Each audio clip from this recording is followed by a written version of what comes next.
LinkedIn presents. I'm Caleb Bissinger, and this is The Next Big Idea. Today, Graydon Carter on the golden age of magazines.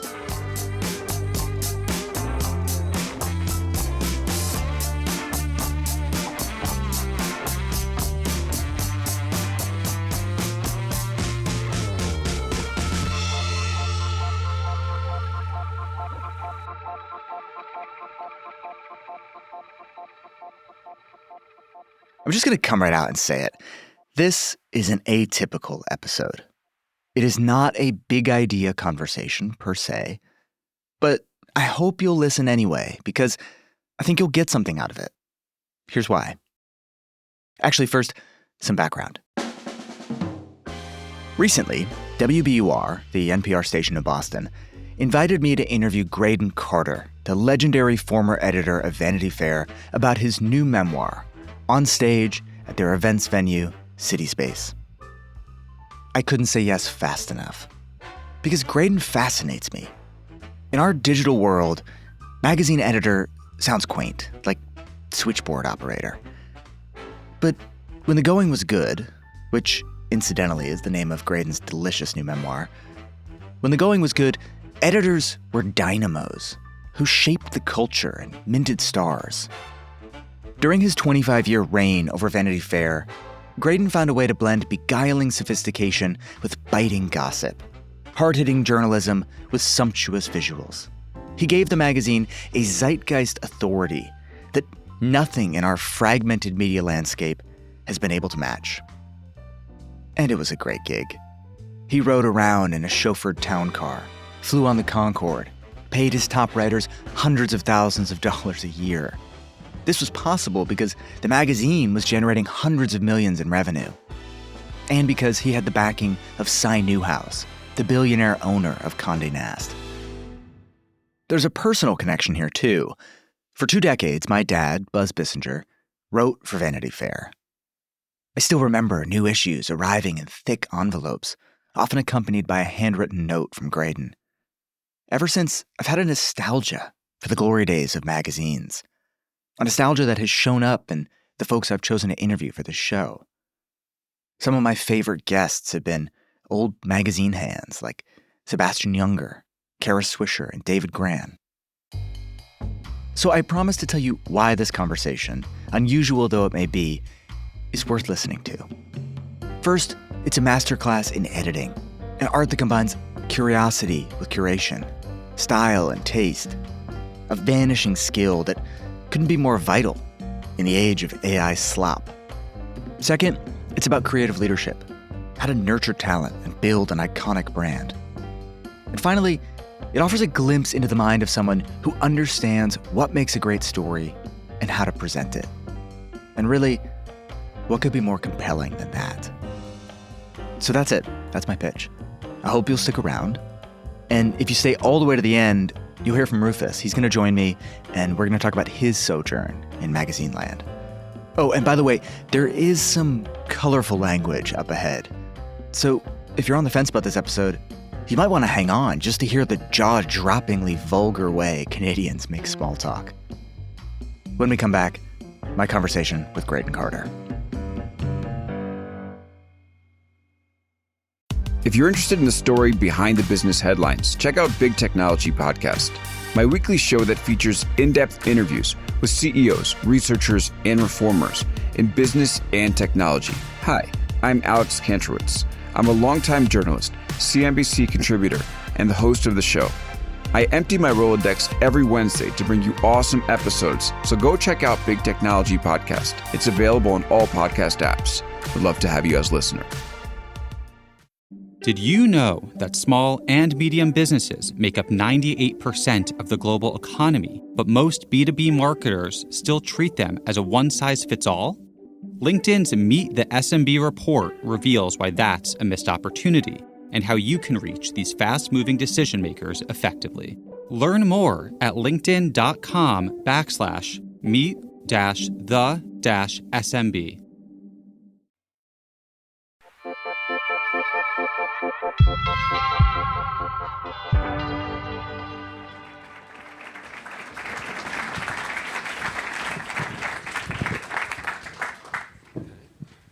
Hi, everyone. Thank you for being here. On a beautiful night. Great weather. Well, speaking of bad weather, you grew up in Canada. In Ottawa. Describe it, yeah. And you had kind of a quintessential Canadian childhood. There's a lot of hockey and skiing and fishing and canoeing. And what I think is interesting reading the book and reading about your youth and young manhood is that, I hate to use this word, but you were kind of average. Like you loved... Speaking to my mother, haven't you? Like you loved sports, but you were not captain of the hockey team. You loved books, but you were not a scholar. So have I insulted you, or is this No, it's pretty accurate. So far, so good. Yeah. So talk a little bit then about your childhood, because what I think was interesting is that you were average, but you were ambitious, right? No, I wasn't particularly ambitious either. No. You were ambitious. No, I actually had no ambitions when I was a kid. I was a really normal kid. If you live in Canada, we'd look at Boston as sort of a like Florida almost compared to where I grew up. The snow would come. We had so much snow; it would go up above the window ledges. It could snow sometimes 7 months of the year. So skiing and hockey were passions of mine when I was a kid. But I was good. I was fine. But I wasn't the star of anything. I read everything I get my hands on, but usually it wasn't the things I was supposed to read in school. And I was just the most average kid you'd ever seen. And I thought, it should give anybody who's 16 or 17 who thinks they're fading into the background of life hope, because things just slowly worked out for me. And I slightly get suspicious of people who know exactly what they want to do when they're 17 years old, because I didn't know until I was 20. Okay, I'm not going to let you go on this. Okay, fine. There's this yearning in you. You're interested in glamour. You're interested in magazines. No, I wasn't interested in glamour. I was interested in magazines, books, and New York. Okay. I loved movies, but there's a difference between daydreaming and ambition, and I was a daydreamer. I had no ambition. So when did things then begin to change? I was in school in university in Ottawa, and I stopped by these offices of these young people, and there was typewriters and everything like that. And I'd loved magazines my entire life. We had subscriptions to Life and Time and Esquire and the New Yorker. And they sort of told me about the world outside Ottawa. And I always think that newspapers tell you about the day or the week that just happened, but magazines tell you about the life you're living, and they still, the ones that exist still do. So I saw these young people with typewriters, and I went in to talk to them. They were starting up a political literary magazine called the Canadian Review, and I asked if I could be of help. And they said, well, we're looking for an art director, and I can draw pretty well. And I said, well, I can draw. And they said, okay, you got the job. And if anybody's ever spent any time at little magazines, they're just festering pits of anxiety and combat. Everybody was fighting with everybody all the time.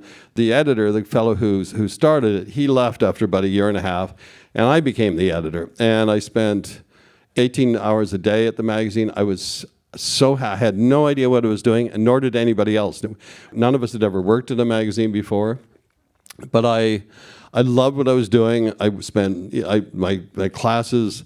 I made cameo appearances every quarter, and then eventually I was asked to leave the university, and I went to the university across town. And the same thing happened, and I wasn't even a college dropout. There's not even a word for it, a college discard. But it did nothing but lose money.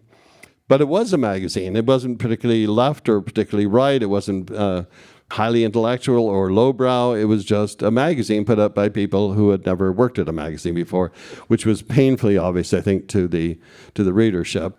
But it did get me a job at Time magazine in New York.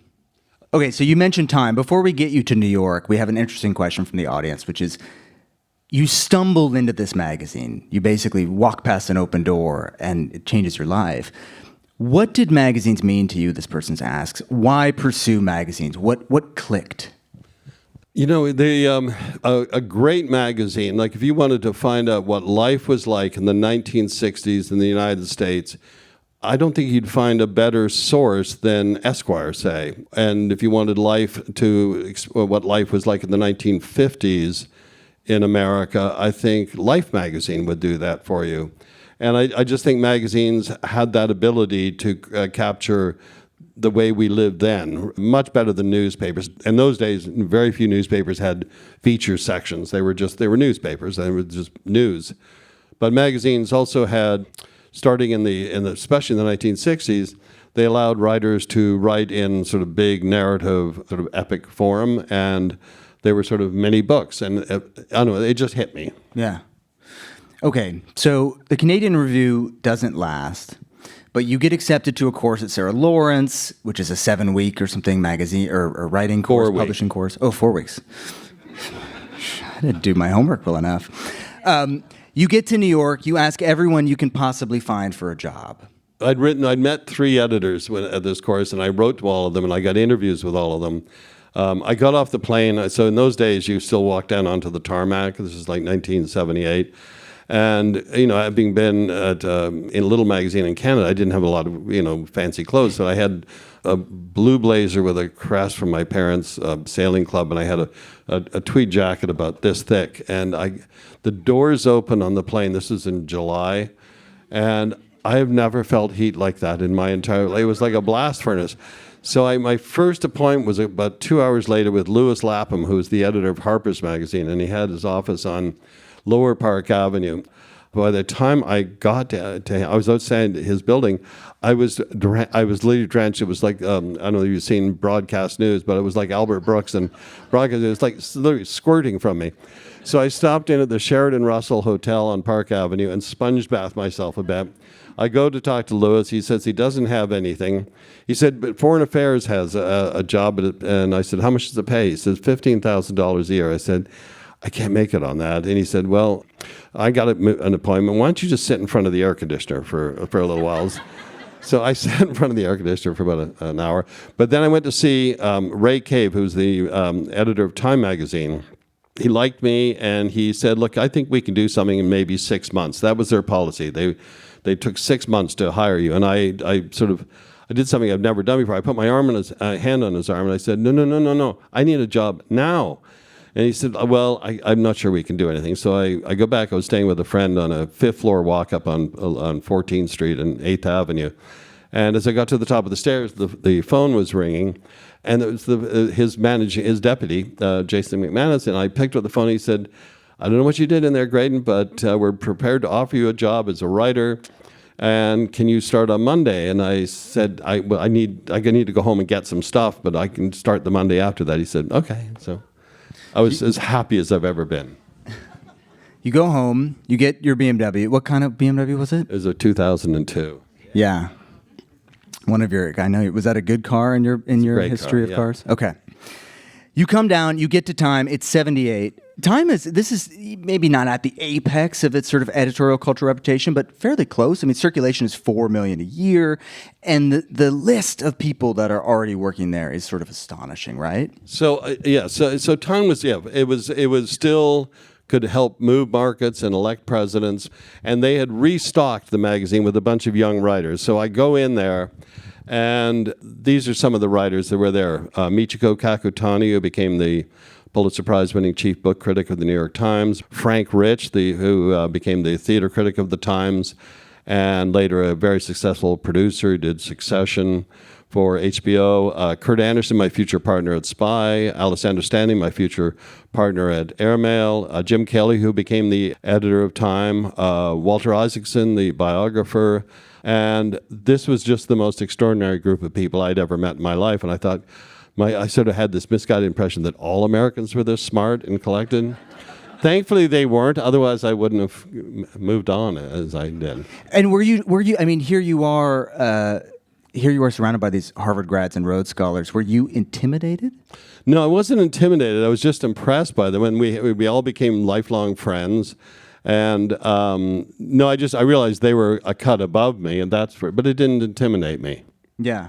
But you did decide that you needed to tweak a couple things about yourself, some of the language you used. Well, so there's an expression. Oh God. So there's an expression in Canada that like when Canadian boys when I was growing up met each other, they wouldn't say hello, they'd say how's the boy, But also, if they said they didn't do anything, there was an expression. I'm not sure you can say this on public television, but they'd say, well, so Graydon, what'd you do this week? I said, I don't know, I fucked the dog. That meant did nothing. So I'm at Time Magazine, which is a pretty buttoned-down place, and I see my friend Jim Kelly in the elevator, and I get on with him, and all the other guys, button-down shirts and rep ties and blue blazers. And Jim says, hey, Gray, he said, what'd you do this week? And I said, I don't know, fuck the dog. And all of a sudden, for the first time in my life, I realized how that sounded, and I could feel the chill in the elevator. Anyway, so I retired that floral Canadianism. Yeah. It's your first editing master stroke, I would say. Yeah. You've talked a little bit, too, about the power of being an outsider and how you think that is sort of essential to your craft. And I'd love just speak about that for a moment here. Well, growing up in Canada, half your culture, we didn't have a ton. We had like one TV station. Half your outside culture came from the United States and half came from Britain. So you sort of got the best of both worlds.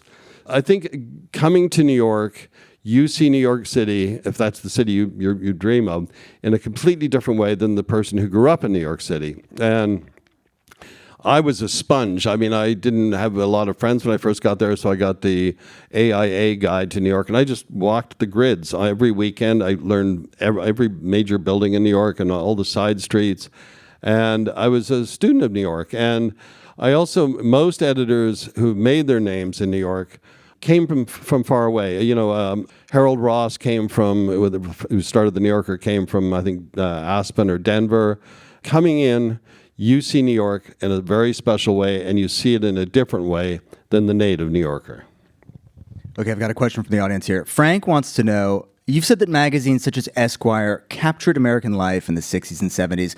What form of media do you think captures American life today? TikTok in strangely small things. I can see why it's addictive, and I don't think the internet does much. I think newspapers have now sort of have much more of sort of colorful feature writing than they did back and then. Probably television. Yeah. Television. Not movies, but television. Yeah. Reality? Scripted? Both? I've never seen reality TV. Never seen reality TV? Not once. Huh. No. Other than what's going on in the White House right now. That's my first dose of reality TV. I don't really like it.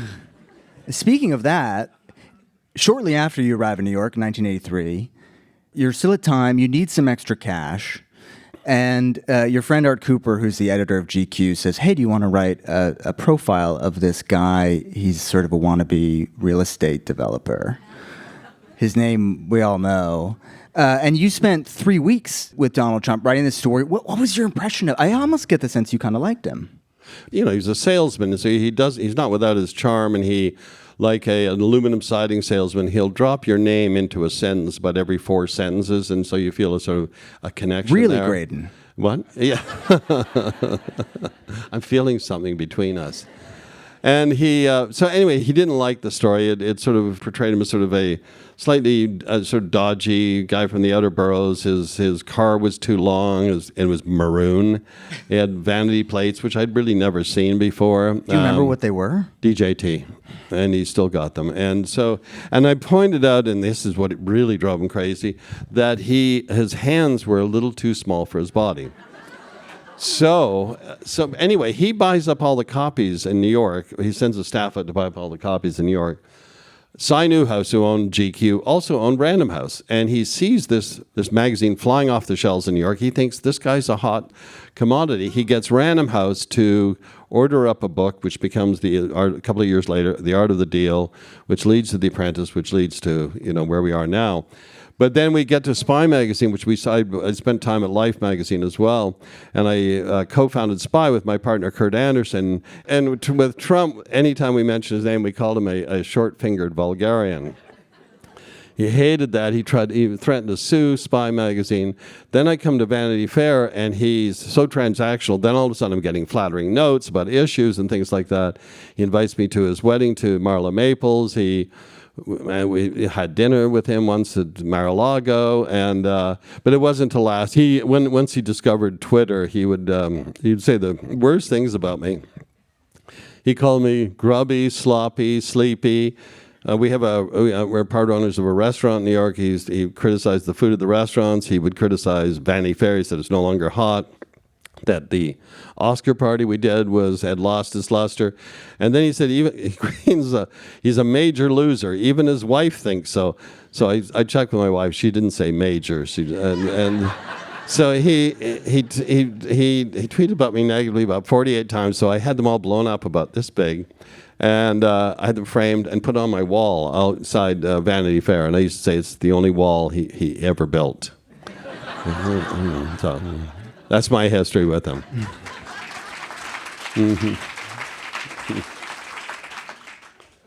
I'm hiding my hands because I don't want any judgment.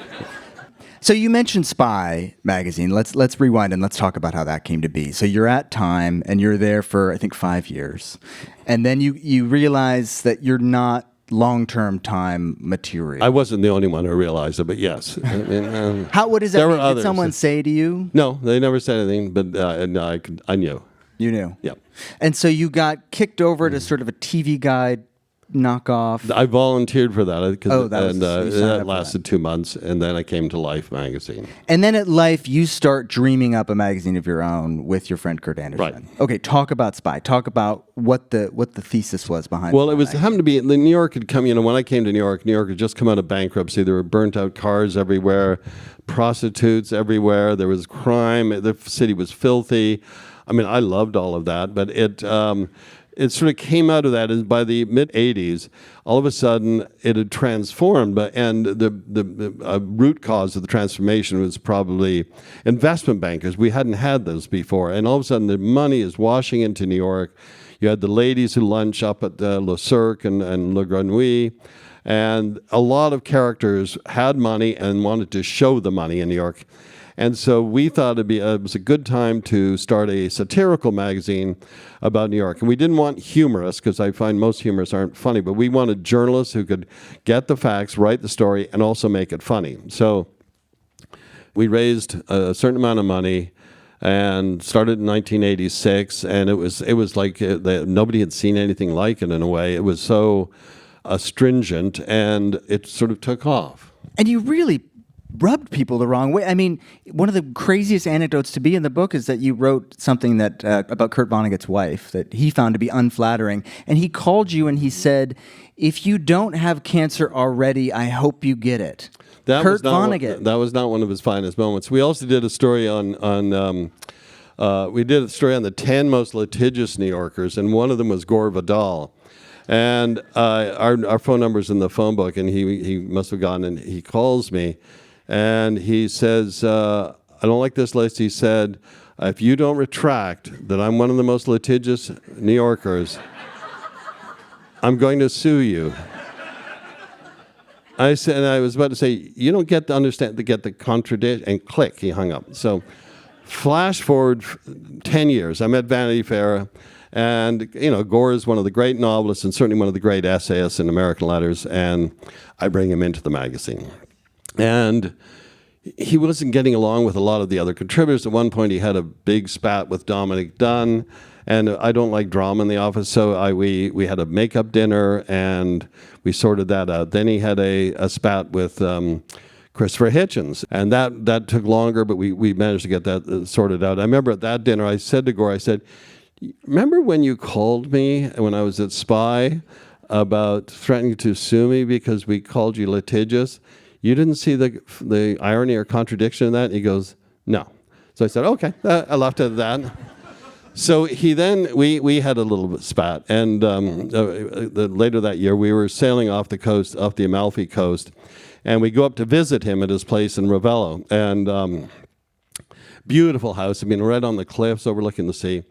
So he, at one point I had to use the bathroom, so I go into the bathroom, and I'm standing up and peeing, and there's a window right here, and I decided to see what the view looks like, and so I open it.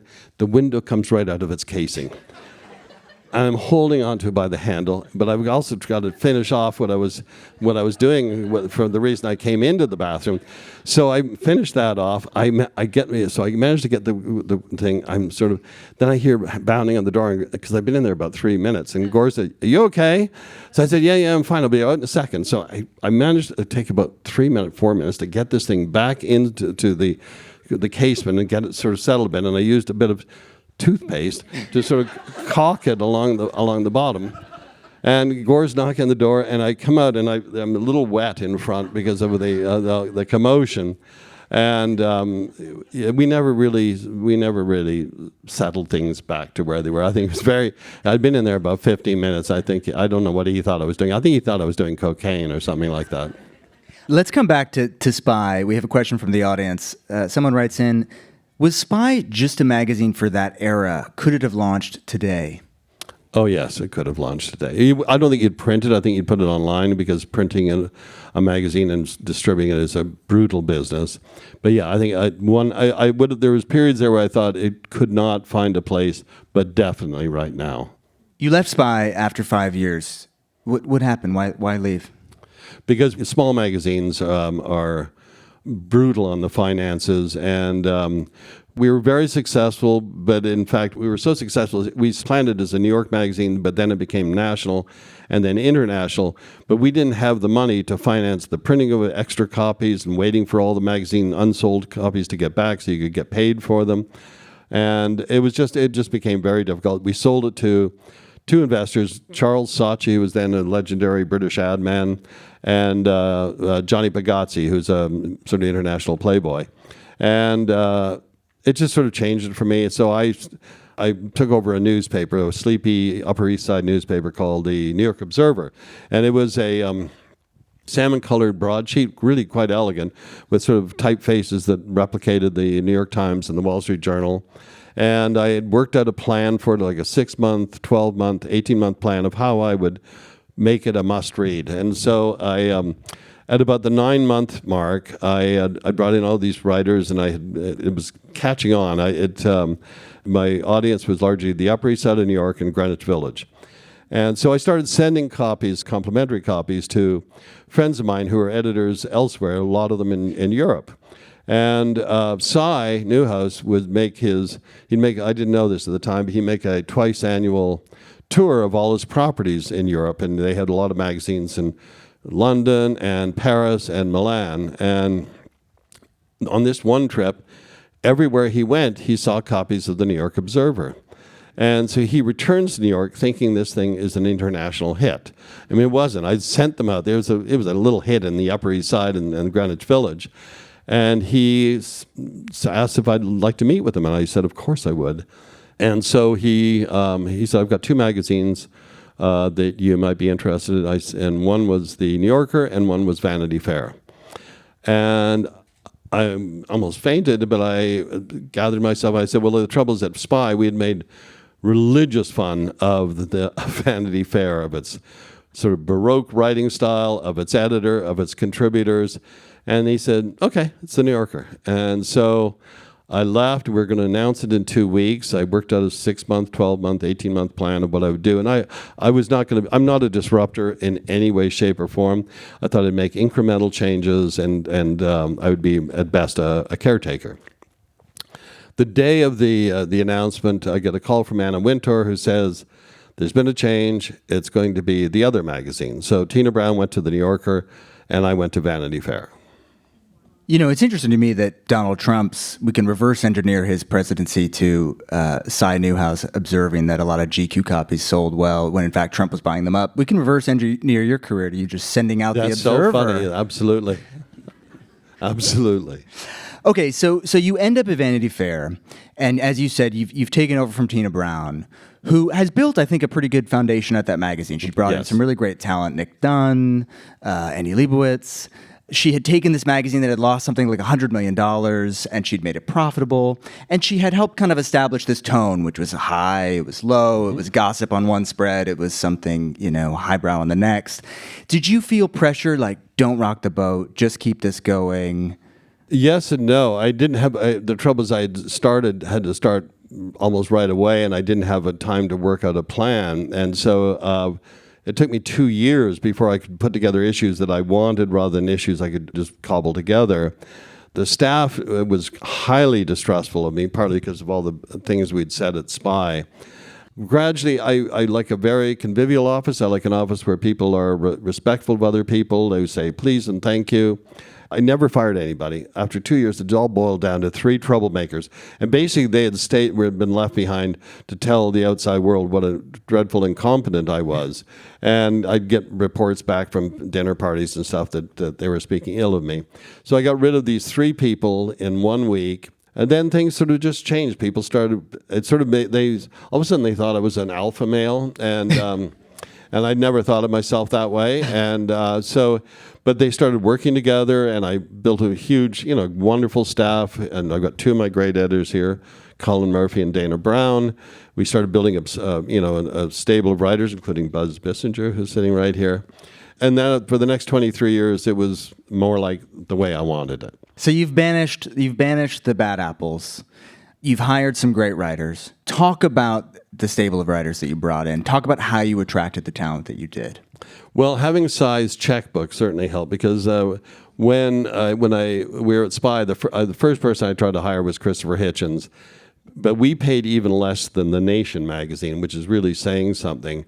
And so I couldn't get him. But he was the first person I brought on when I came to Vanity Fair. Then people like Brian Burrow and Sebastian Younger and Michael Lewis and Marie Brenner. And I gradually, worked with Jan Morris and Jessica Mitford. I mean, we had like 40 writers on contract, including Dominic Dunn and William Langevisha and Mark Bowden. And so we had, I think, one of the greatest stables of writers ever assembled. And then I think magazines are both words, and at least magazines like Vanity Fair are words and images. So half the magazine were photographs, and I think people still get a great joy out of seeing a picture that they haven't seen before.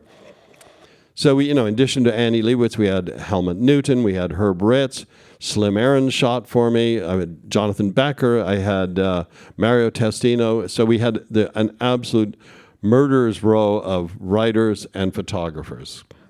And you treated them all really well. And I think that, the Vanity Fair sort of expense accounts are legendary. And I think people sort of look at them askance and think, oh, that was excess. But you have an interesting argument about how that necessitated great work.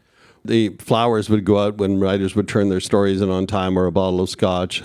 But I wrote thank you notes to every writer and every illustrator and every photographer after every issue for 25 years, because I really appreciated their contributions. They did things that I can't do. And, they're much more part of the franchise than the editor was, at least in my mind. And and we could send people anywhere in the world for long periods of time. Editors were expected to fly on the Concorde when they went to Europe at Condé Nast, but it was all predicated on the magazines being profitable. So we would sell upwards of 300 pages of advertising in an issue, but it was at $100,000 a page. So there was a lot of money rolling in, and we were hugely profitable. But it was the most important thing was to keep the writers with great editors and the photographers happy. Yeah, I think I read that at its peak, Vanity Fair was like a $200 million a year in revenue. It was more than that, but yeah. We got to take a quick break. When we come back, Graydon will share the 4 elements that all great stories need, plus the inside story of unmasking Deep Throat.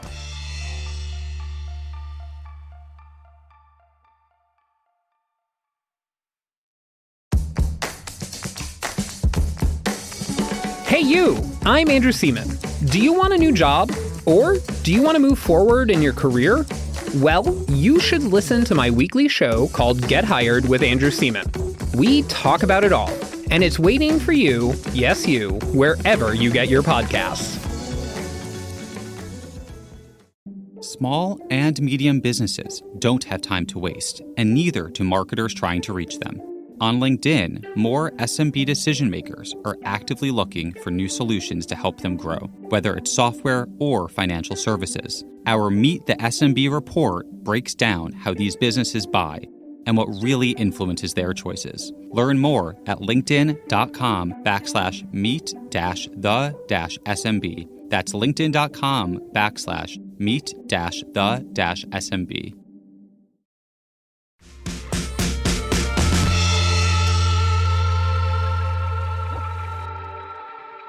You also, when you're putting your fingerprints on the magazine, you did a lot of innovating, and I want to talk about that. But first, I just have to ask you, the other thing you did was banish certain words from the pages of Vanity Fair. My God. There's words you dislike: A-list, abode. You don't like schlep. Which what's your beef with schlep? It's just a cheap use of a word, and I don't like. There's a whole catalog of words that I banned. Vanity Fair had a certain chippy Baroque style of writing that didn't agree with me, and so the restaurants weren't restaurants; they were boîtes, and a book wasn't a book; it was a tome. And people didn't say something funny; they chortled, and I just thought it's all cheap, and I got rid of all of it. So you changed the language, and you commissioned just one great story after the next. What were you looking for when you were assigning stories? What to you is a great piece of narrative? We never did studies, and I just looked for something that first of all, with a monthly magazine, a lot of our competition was weekly. So if right today, I ordered up a story, it might take the writer 2 or 3 months to report it. It would take a month to edit and fact check it. Then you have to the printing process and shipping it around the country. So it might be 4.5, 5 months before that story hits the newsstand. So you've got to make sure that something you order up today will have currency in like September. And I was looking for stories that I think great magazine pieces have combination of these 4 elements. They should have a narrative arc, and that's a lot of our stories had a beginning, middle, and end. The news stories would have the beginning, sometimes they'd have the middle, but we'd wait, and we were lucky enough that a lot of the times we'd have the end. So you have the full arc of the narrative. Conflict is really important in stories, that you want 2 people, 2 nations, 2 companies fighting over a single thing. You need guides into the story, either like people on the periphery or the principals themselves. And you want disclosure. That is, you want to advance the scholarship on that subject. So the stories wound up, they could run, up to 20,000 words. And they were sort of the interim between news stories and books. Finding writers who could do that, and just the ordeal of doing it, of being away from their families for long periods of time, and then sitting down and creating these wonderful narrative arcs. There was an art to that, and there aren't that many writers in the world that can do it. Yeah, and I've heard you say that you think magazines are the greatest medium for storytelling. That I still do. Yeah. Okay, here's an audience question. What issue or article in Vanity Fair are you most proud of?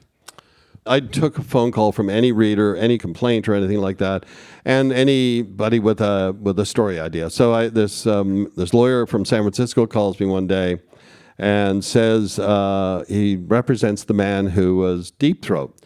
And which, for the young people, that was the mysterious source of Bob Woodward and Carl Bernstein when they were reporting their Watergate stories for the Washington Post. I talked to him for a while, and I said, let me have somebody get back to you. So I had signed an editor of the magazine, David Frand, and he wasn't doing anything at the time. So I said, why don't you follow up with him and let's see where this goes.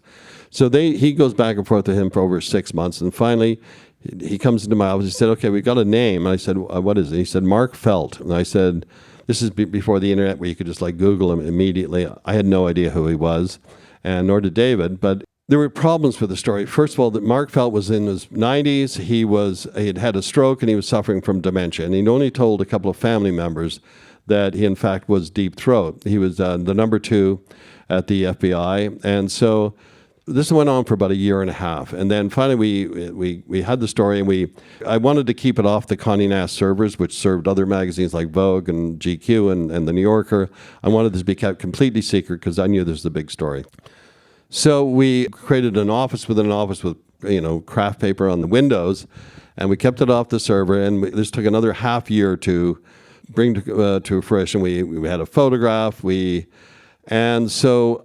Then I get married, and my wife and I, we get married in Connecticut. We go on our honeymoon, and we're coming back from the Bahamas, and I didn't have a cell phone in those days. This is 2005, but Anna did. And so she gets a ring on her phone. We're in the airport lounge, and she clicks it open, and she goes, hello, and she goes, it's David Friend.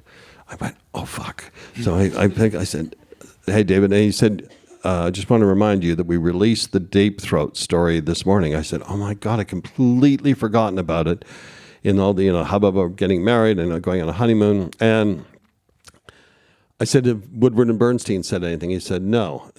Now, when we were closing this, we were only 95% sure Mark Felt was, in fact, Deep Throat. The only way to prove it would be to call Carl, who was on our masthead, but then he would have called Bob, and Bob would have gotten the Washington Post the next day. And if I called Bob, he'd have the same result. So we had to go to press and release the story without knowing that Bob and Carl had signed off on this. So they said they were going to make an announcement shortly. And what had happened was Ben Bradley had come into the office, called Bob and Carl into the office, and Len Downey, who was then the managing editor of the Post. And he said, look, they got you. You're going to have to go with it. So they made, as we were getting closer and closer to the gate, we kept moving to the back of the line, and his phone's going dead.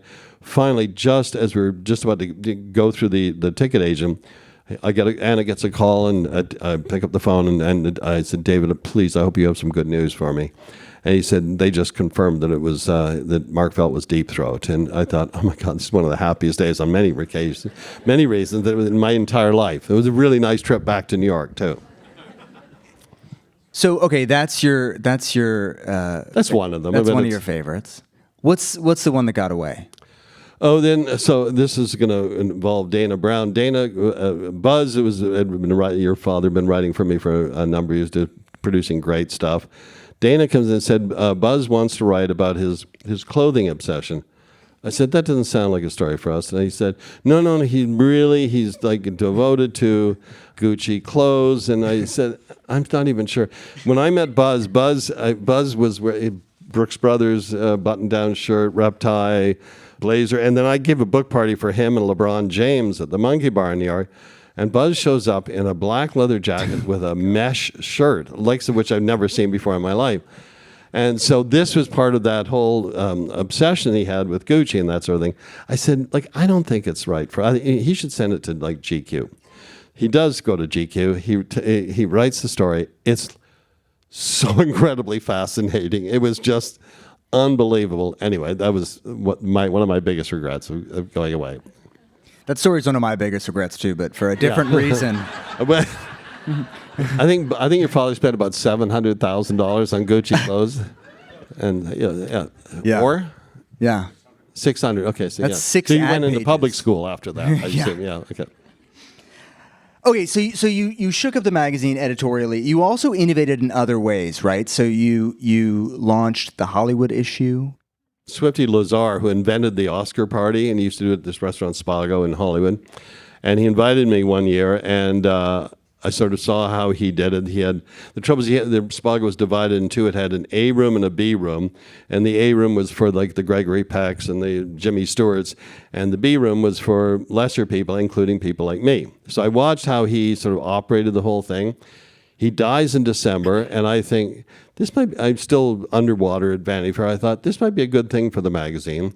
So we decided to take it on, and I worried that we might fail miserably at this. And so we only had 150 people for dinner, and then 150 people after the Academy Awards to come after. And it was very successful. And then I'm having lunch with Cy Newhouse. We'd have lunch every 2 weeks. And Cy was very Socratic. He had his own way of coming to a solution. He would basically ask questions, and he would never say do this or don't do that. So he said, "Have you ever thought of doing a Hollywood issue?" And I said, "No." And he said, "That might be good to tie in with the Oscar party." Well, I had a sort of basic feeling then that people buy magazines for the variety, and that if you did it on one subject, you sort of lose the thread that month. So I resisted it for a couple of weeks. And then one night I was sitting in my kitchen, and I thought, maybe I could do an issue. So I thought if you have a business story, a Hollywood business story, and then a conflict story, and then a historical story, and then a portfolio of actors, and a contemporary business story, I thought maybe I could pull this together. So we did the first Hollywood issue, and then that became a huge part of the franchise. And talk about putting together those covers. I mean, those iconic multi-fold covers. So the Hollywood issue would have 3 panels, and the first panel is the one you'd see on your coffee table or on a newsstand, and then you fold it out, and there's a second panel and a third panel. And people think there was a lot of fighting on the set when we did this, but everybody knew exactly where they were going to be before they came to the photo shoot. And Annie's slightly intimidating, so they sort of did what Annie wanted and dressed the way she wanted. And so pulling together these big group shots was an art and a challenge. At one point, I wanted to photograph all the Bond girls that had been in James Bond movies up to that point. And so we worked on this for about 4 months, and Jane Sarkin, who was the editor working on this, we got every single one but one. And I said, and it was Claudine Auger. And I remember Claudine Auger, she was in one of the Bond films, and she had been married to Spider Savage, the American skier, and had shot him. And I thought, oh, no, we've got to get Claudine Auger. And this is like mid to late 90s. And so we go back re-effort. She comes in, she says she'll come, but she wants to be flown on the Concorde from Paris. We've invested so much money in this thing and so much time. I said, okay. And she wants to stay at the Carlyle. I said, fine. So we have all the major Bond girls from all the Bond films up to that point. They're at Annie's studio. There's only one missing. And so Jane comes in my office. She said, Claudine won't leave the hotel room. I said, what are you talking about? She said she doesn't want to leave the hotel room. I said, we've got to have Claudine Auger. She goes, Auger? She said, no, this is Claudine Lange. I said, what do you mean? She said, I thought you said Claudine Lange. So this is before the internet where you could just find out in 2 seconds. Anyway, it was another French actress who was not a Bond girl. We'd flown her across the ocean on the Concorde, put her up at the Carlyle. So I said, oh, God. So I said, let's have her check out today. We'll send her back on Air France business class. And that was the end of that. Then one year at the Oscar party, I thought it'd be a good idea to have all the actors who'd played Bond at the Oscar party. I thought people would get really excited seeing them, and you might get a great group photograph. And so we went. Invitations went out to all of them, and Sean Connery was playing golf in the Bahamas, and Roger Moore was doing something in the south of France, and we couldn't get Pierce Brosnan. Anyway, we wound up with an actor called George Lazenby, and George Lazenby was in this long-forgotten Bond film called On Her Majesty's Secret Service. He's sort of a ruggedly good-looking Austrian actor, and so we get him to the Oscar party, and nobody recognized him. I see him sitting by the bar, drinking by himself, and so I go over to him, and I thought I felt sorry for him, and I just wanted to say hi. So I go over and I said, excuse me, Mr. Lazenby. I said, and he just keeps staring straight ahead. I said, I'm Graydon Carter. I'm your host. And he just stayed for a second. He went, fuck off. He didn't work a lot after that, and I think his off-screen manner may have something to do with it. When I was preparing for this, and I was trying to just sort of live in your world and put myself in your shoes. And then I just wanted to absorb everything I could about that era. And so after I finished your book, I read Ruth Reichel's book about her time editing Gourmet, another Condé Nast title. And she has this recollection of riding an elevator with you in that book. And she says, the editor of Vanity Fair fascinated me. He'd co-founded Spy magazine, where he'd invented nasty nicknames for a host of people before transforming himself into a card-carrying member of the elite. I studied him. With his wild mane and beautiful suit, he reminded me of a superbly self-satisfied lion. But here's the thing. I don't think you were a superbly self-satisfied lion, because I think something you talk about in the book is you had this sort of little strain of anxiety that ran through you as you edited. Yeah, no. And also, during Hollywood's golden age, say the 1930s, I mean, it was a golden age because the studios were on fire. They were producing great movies. And then by the same token, the magazine's golden age was a golden age because all editors were good. Magazines were phenomenal. So the competition was feverish. And I edited a big lumbering monthly. As I say, a lot of the competition was weekly. And so you could never rest for a second. And I never felt confident. The thing is, and maybe the same is true for people who write books. If you write a bad one, one that is not, critics do not like or the readers don't like, you think, oh my God, I've lost it. I will never get it back. If you write a great one, you think, that's it. It'll never be this good again. So, and I felt that way about issues. So I was never truly happy with what I did. You left in 2017. Do you miss it? No, it's been there for 25 years. You can see the storm clouds of war. And it seemed like it was a good time.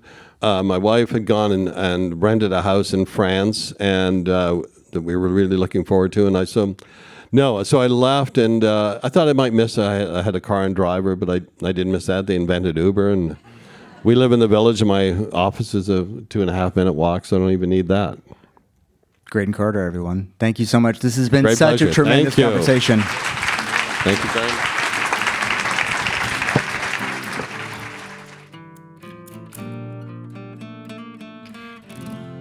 Hey, Rufus. Hey, Caleb.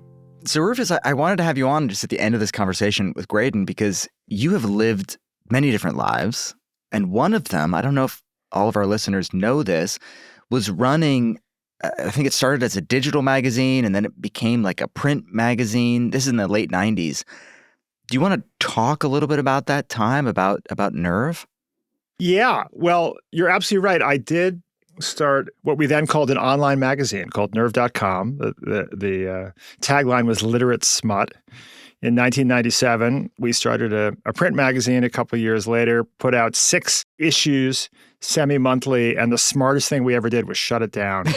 But the It's story, like a boat. You know how they say like the best day of a boat owner's life is the day you buy it and the day you sell it? Is that true of a magazine? It was absolutely true. Yep. The first issue and the last issue. But before then, I was in Little Rock, Arkansas, aspiring to live in New York City, saving up money to live in New York City, working as a young book editor.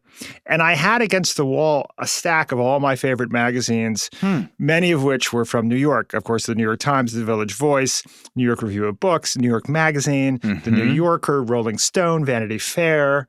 There were the early tech zines, Mondo 2000, the early, like the first 10 issues, I may still have them, of Wired magazine, which was very exciting. Oh, that's cool.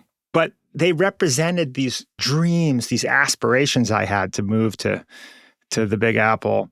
And I did have this relationship, you may have had this too, that we read magazines in the way that we listened to albums rather than songs. Yes. Right? We read magazines rather than articles. And the magazine was like a prefix menu or a bento box where like, okay, you get to have a little gossip, a little schadenfreude, you got some pretty pictures, some things you can buy, but now you need to eat your broccoli and read about politics and governance and things of collective importance. Right? Yeah. And it was a sensibility that you were subscribing to, quite literally, as you subscribe to magazines. I think you're right. Like there's something Graydon says in his book that we didn't talk about in the interview, but he's like, we never did focus groups, but I always imagined that sort of the ideal Vanity Fair reader was someone who was about to get on an 8-hour flight and they were going to read the magazine cover to cover in those 8 hours. It was going to keep them company and was going to make the flight fly by. And that idea, yes, that you just said, that like it's an album, not a song. You're experiencing this whole package. You're experiencing the sensibility and you're trusting it to take you from business to politics to culture to whatever it may be. Nothing really does that in the same way anymore. So there was this question in the interview, actually an audience question, where someone asked, they were like, magazines like Esquire captured American life in the 60s and 70s. What form of media captures American life today? Graydon sort of said TikTok and maybe television. I'm wondering what you think. What's your answer? I'm curious about your answer, Caleb, but I'll start by saying I think Graydon's right that on the one hand, there's this frenetic orgy of video that's part of our experience today on TikTok and Instagram and YouTube. But there's also, importantly, this countervailing force of deeply sustained attention in the world of podcasts and long format blog posts now, often on Substack and other platforms, that are organized around individual thinkers and following individual thinkers as they engage with other thoughtful people for sometimes hours at a time. Mm-hmm. It's interesting to see attention spans shrinking in the video format and expanding in the audio and blog post formats. And I think they're both part of what's essential to the media experience today, but they're not curated. You don't have this sort of curated package of a balanced meal like you had with the old magazines. But what do you think? I think you're right. I think podcasting does capture some of the glory that magazines once had. And I think you see it partly in the sort of intensity of the relationship that people have with podcasts, right? I think in the same way that being a New Yorker reader or being a Vanity Fair reader was a form of identity. I think that's also true of people that are like, I'm a fan of The Daily, or I love This American Life, or I love Joe Rogan. There's that parasocial identity connection between, which I think is really powerful. And I think something Graydon says in the interview that he's, we were talking about when he worked at Time magazine, and he's like, Time was famous because it could elect presidents. And I think I'm obviously not the first person to observe this, but we just went through this presidential election where there was a lot of talk about, was this the podcast election? And we saw Donald Trump go on these quote unquote manosphere podcasts like Joe Rogan and Theo Von and get his message in front of tens of millions of people. And is that why he won? I don't know. I don't think so.